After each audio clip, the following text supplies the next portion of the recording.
How to add register zip code to Vanilla Visa gift card.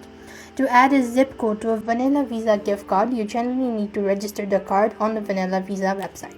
First of all, you need to redeem. So for that, open up your browser and type in balance.vanilla visa gift card. This will direct you to the page where you could go and redeem your card. First thing, you want to enter in the 16-digit code or the card number, the expiry date, and then the month and the year, all that, and the CVV code. As you've done it, so click on continue, and it's going to show you the statement that you've successfully redeemed or added your gift card balance.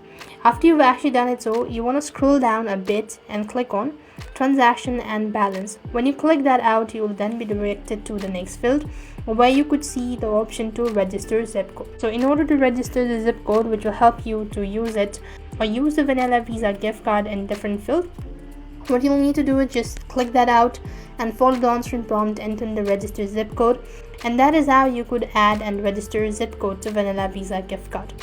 That's all for this video. I hope the video was helpful. Make sure to like, share and subscribe. Thank you for watching. See you in the next video.